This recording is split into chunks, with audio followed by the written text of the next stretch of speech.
Os benefícios da oração.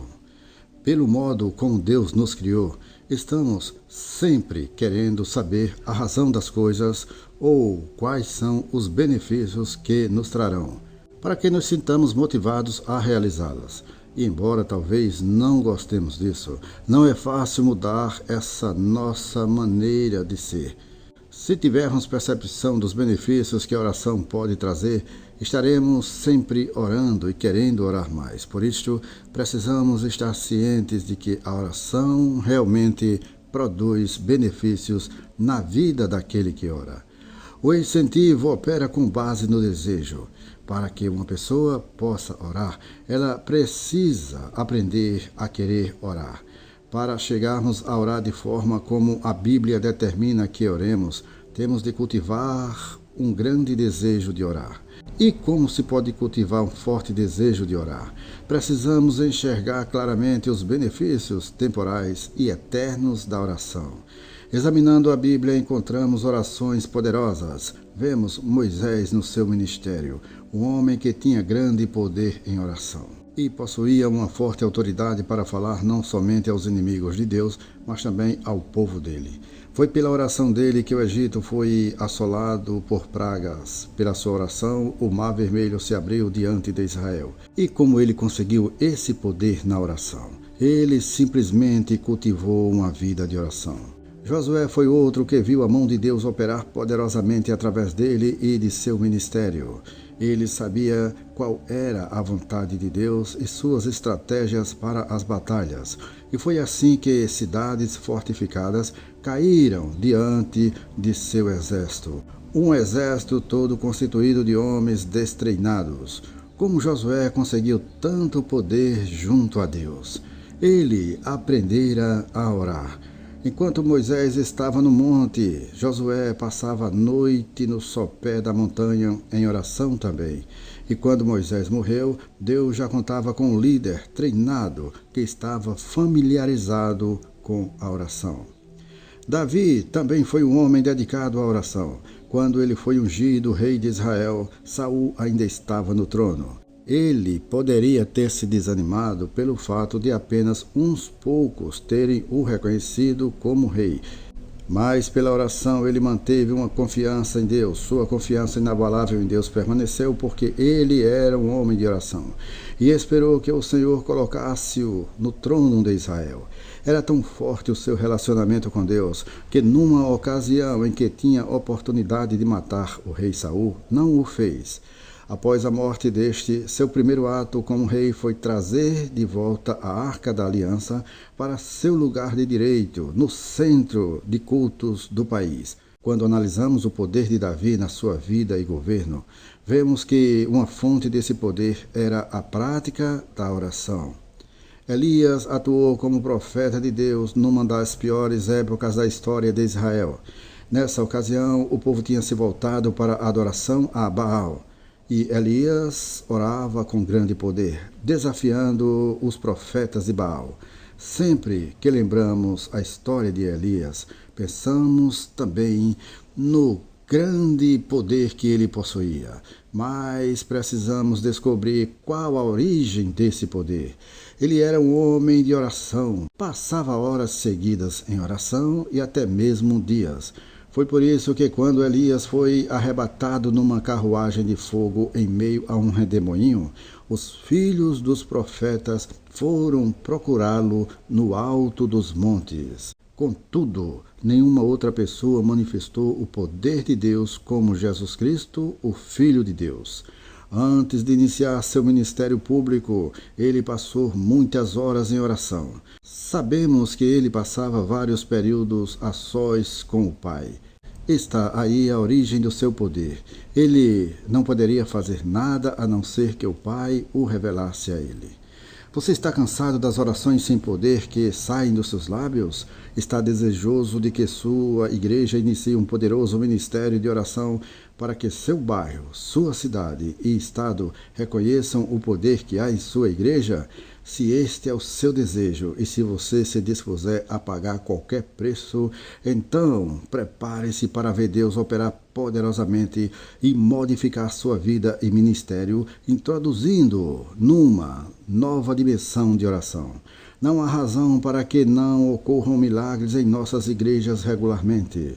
Não há motivo para não haver pecadores sendo salvos pelo Espírito Santo. Ouvi falar certa vez sobre a passagem de Charles Finney pela pequena cidade do norte do estado de Nova York, uma cidade comum, onde um dia, quando Finney passava ali de trem, o Espírito Santo desceu sobre os não convertidos. Alguns homens que estavam num bar, sentindo forte convicção de pecados, e esta forte convicção de pecados era operada pelo Espírito Santo, eles caíram de joelhos, pedindo a Jesus Cristo que os salvasse.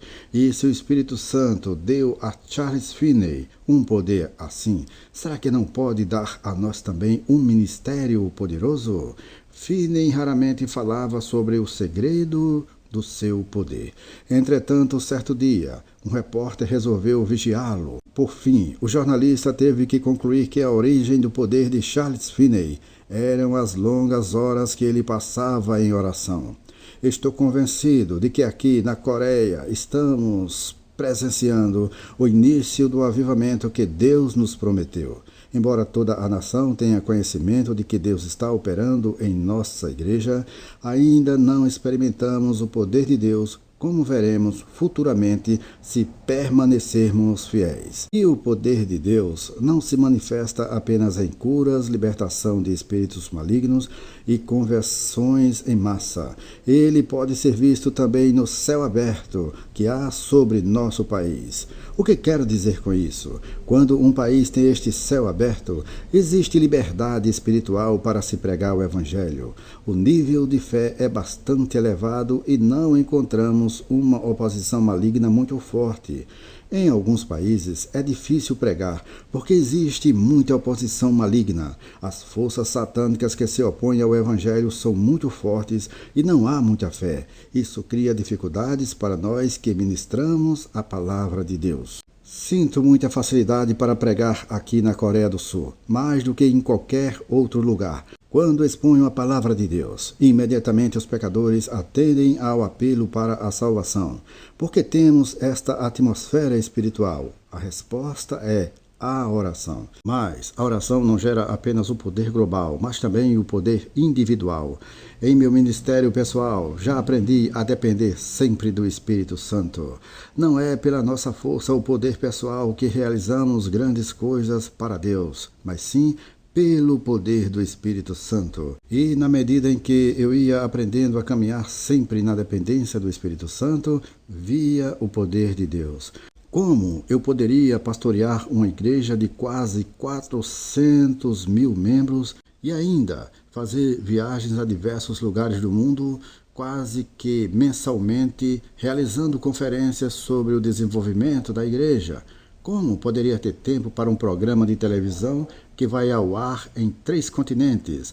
A resposta é o poder que me vem do Espírito Santo, já que dediquei minha vida à oração.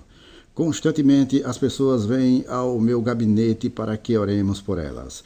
Tenho visto aleijados caminharem, cegos enxergarem e paralíticos saltarem de sua cadeira de rodas pelo poder de Deus. Será que tenho alguma coisa especial? Claro que não. Deus não tem filhos preferidos. Deus tem filhos que o buscam mais. Todos nós podemos ter poder através da oração se nos dispusermos a pagar o preço. Mas precisamos mudar de atitude se quisermos ter esse tipo de poder espiritual. No Evangelho de Mateus, Jesus Cristo fez uma declaração revolucionária com relação à atitude necessária para se gerar poder espiritual. Algumas pessoas foram falar com ele a respeito de João Batista depois que este fora preso. Jesus falou da posição peculiar de João em seu reino quando disse: em verdade vos digo, entre os nascidos de mulher ninguém apareceu maior do que João Batista, mas o menor no reino dos céus é maior do que ele. Mateus capítulo 11, versículo 11. Como um filho de Deus que pertence ao reino dos céus pode tornar-se maior do que João Batista. No verso seguinte, ele revela qual deve ser a atitude certa para se cultivar poder espiritual. Desde os dias de João Batista até agora, o reino dos céus é tomado por esforço, e os que se esforçam se apoderam dele. Mateus capítulo 11, versículo 12. É preciso esforço, instância na oração para que se tenha o poder de Deus. Essa instância se evidenciará na disciplina, pois obter poder pela oração é coisa que exige tempo. Por isso temos que estabelecer prioridades no uso do nosso tempo. As coisas como que se aglomeram ao nosso redor, impedindo-nos de dedicar à oração o tempo necessário para o cultivo do poder espiritual. Mas se tivermos a atitude certa, pela graça de Deus, poderemos obter esse prêmio que é orar com poder. A oração gera uma mudança pessoal na nossa vida. Não existe nada que possamos fazer que nos traga mais benefícios do que a oração. Pela oração, o saldo de nossa conta no banco espiritual de Deus passa a ficar favorável a nós. Através dela, recebemos bênçãos espirituais, mentais e físicas. Nós, os seres humanos, fomos criados de uma maneira maravilhosa. Deus nos criou à sua imagem. Nosso potencial é muito maior do que imaginamos. Só utilizamos uma pequena porcentagem de nossa capacidade mental. A capacidade de tolerância, força e longevidade de nosso corpo é muito superior à que temos. Nosso espírito pode experimentar muito mais das bênçãos de Deus do que nós já experimentamos. A oração gera uma atmosfera na qual podemos prosperar e ser saudáveis, assim como nossa alma é saudável.